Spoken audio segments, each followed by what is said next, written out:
does not put out the sun.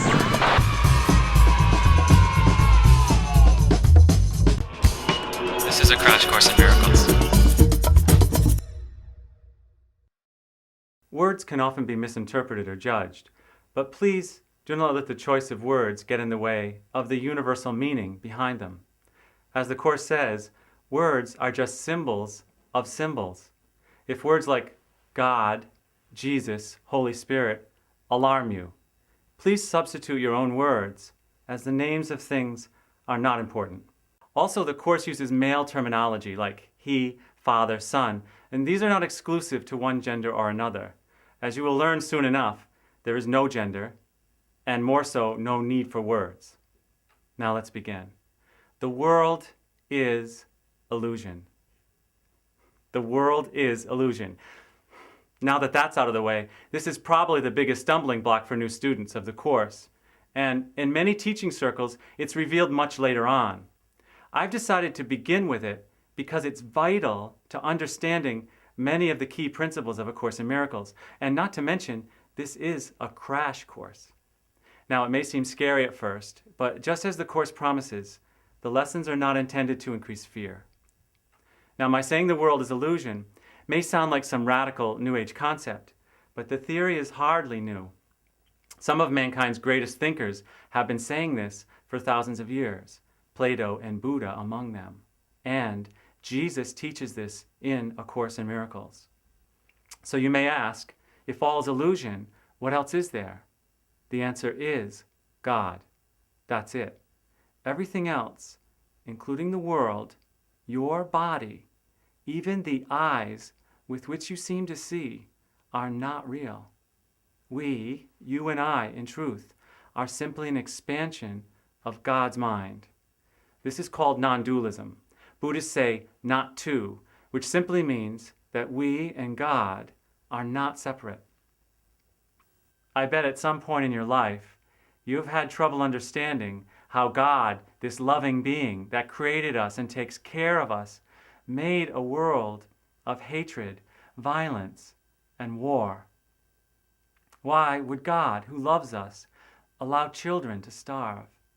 How could a loving God allow earthquakes and tsunamis to ravage the planet and cause hundreds and thousands of deaths? In fact, I bet you've wondered why death even exists at all. How insane the idea that we were born into this world and then spend our entire lives draped in fear, knowing that one day it will all be taken away. We will be plucked from the world. How could a loving God create that? The answer is He didn't. In fact, the Course says, if this were the real world, God would be cruel, for no father could subject his children to this as the price of salvation and be loving. Let's consider what we believe God, or whatever you want to call it, is like. What is God like? Omnipotent. Joyful, complete, peaceful, all-loving, pure, Truth. one. Forgiveness. Now, let's think about what keeps you from experiencing God. Worry, Judgment, Suffering. hurt, Anticipation.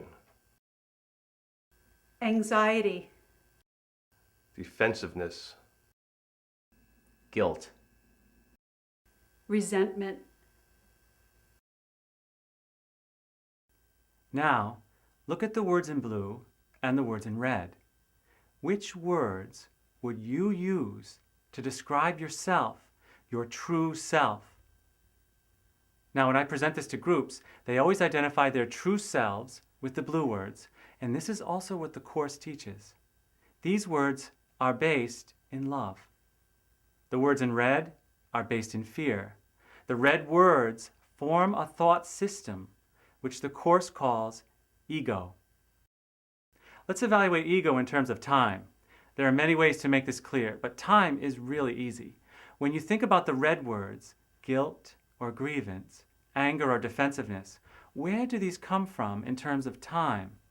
All these feelings have a common link to past. They each have their own past references or memories. They all rely on you remembering, activating your past. We'll get more into this later, but for now, consider. It would be impossible to feel these emotions if you were present.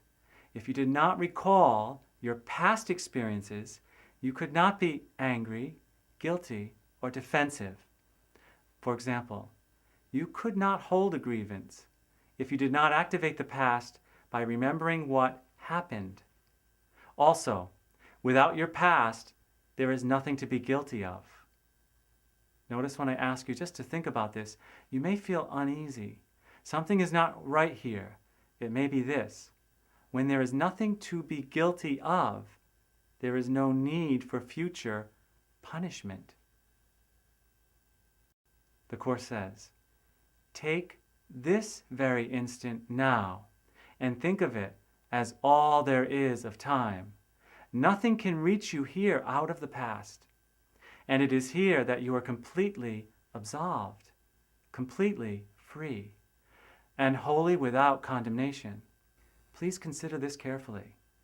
Without your own decision to remember the past, you are free, absolved, and innocent. Innocent. Just feel that for a moment.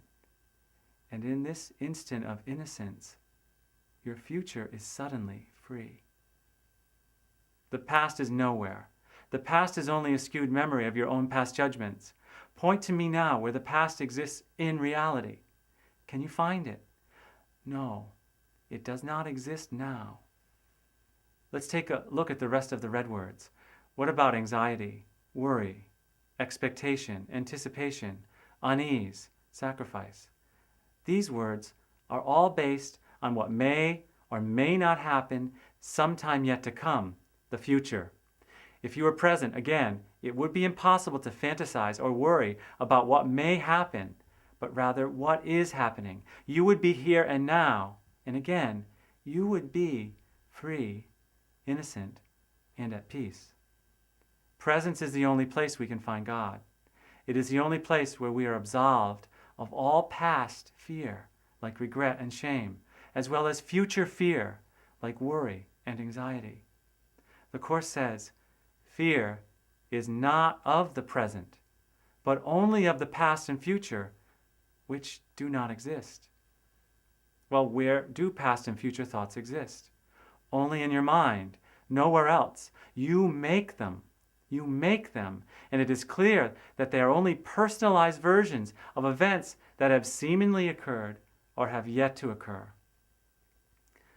The one holy true thought one can hold about the past is that it is not here. To think about it at all is therefore to think about illusions. Very few have realized what is actually entailed in picturing the past or in anticipating the future. The mind is actually blank when it does this, because it is not really thinking about anything. In summary, the Course says that we are literally blinded by our illusory self, our ego. And as long as we follow our ego, we are unaware of our true nature, our true self, the blue words. All we need to do is remove our ego, our dream of past and future, love, joy, and eternity pour in. We know it by our own experience of it.